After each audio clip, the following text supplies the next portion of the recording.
Bisa nggak sih pasang internet di daerah pegunungan? Ini nih, pertanyaan yang kayaknya paling sering ditanyain. Nah, di sini kita bakal bedah jawabannya secara jujur, belak-belakan. Karena ternyata berhasil atau enggaknya itu semua cuma bergantung pada satu hukum fisika yang super sederhana. Oke, kita langsung ke pertanyaan utamanya. Buat kalian yang tinggal di perbukitan atau pegunungan, ini pasti jadi pertanyaan besar. Jawabannya, mungkin bukan yang kalian harapkan.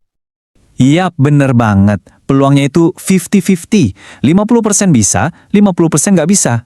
Ini bukan jawaban iya atau tidak yang pasti, dan ada alasan teknis yang kuat banget di baliknya. Jadi, angka ini tuh bukan asal tebak, tapi emang realita dari teknologi yang dipakai.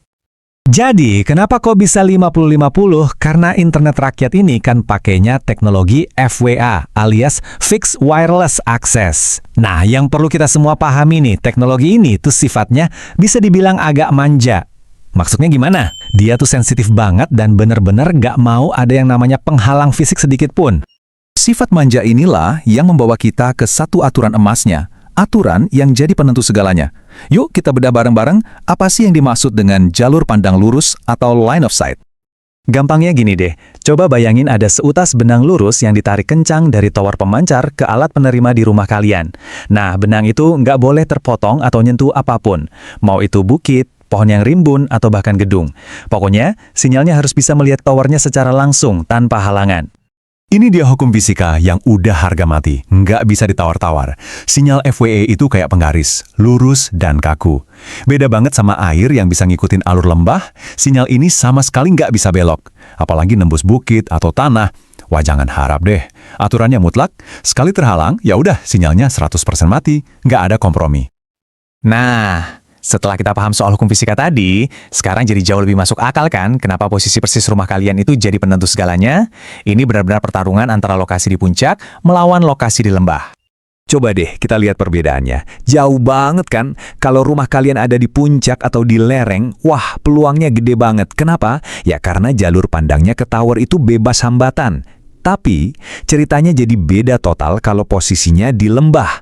Sinyal bisa aja ketutupan bukit di depan, atau malah lebih parah. Sinyalnya lompat lewat di atas atap rumah kita. Kalau udah gini, koneksi jadi hampir mustahil didapat. Oke, cukup teorinya. Sekarang gimana cara praktisnya buat ngecek? Tenang, nggak perlu alat canggih atau panggil teknisi dulu kok. Ada tes super sederhana yang bisa kalian lakuin sendiri, cuma modal mata doang.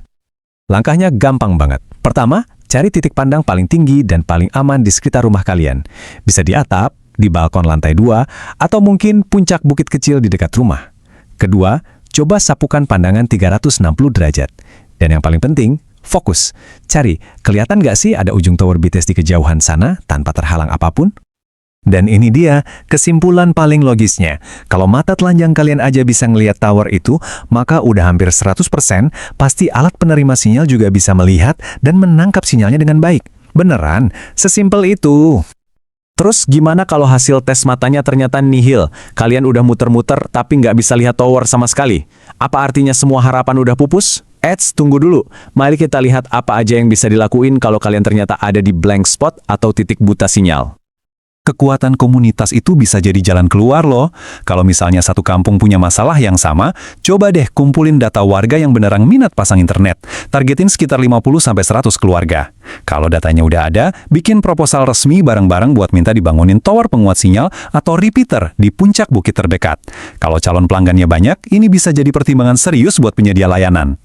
Tapi, kita juga harus realistis. Kadang, kondisi geografisnya emang terlalu ekstrim. Dinding tebingnya ketinggian atau lembahnya kedalaman. Kalau solusi gotong royong tadi mentok juga, masih ada kok satu opsi pamungkas. Dan inilah alternatifnya internet satelit. Contohnya Starlink. Prinsip kerjanya beda total. Kalau internet rakyat itu kan sinyalnya dari darat ke darat, makanya gampang banget kehalang bukit. Nah kalau Starlink, sinyalnya itu langsung dari langit ke darat. Jadi dia mah nggak peduli ada bukit, lembah, atau tebing, yang penting alatnya bisa ngelihat langit dengan jelas. Tapi ya, tentu aja, teknologi yang beda ini datang dengan harga yang juga sangat-sangat berbeda. Pada akhirnya, semua penjelasan teknis tadi bisa kita rangkum dalam satu kalimat yang jujur dan jitu banget ini.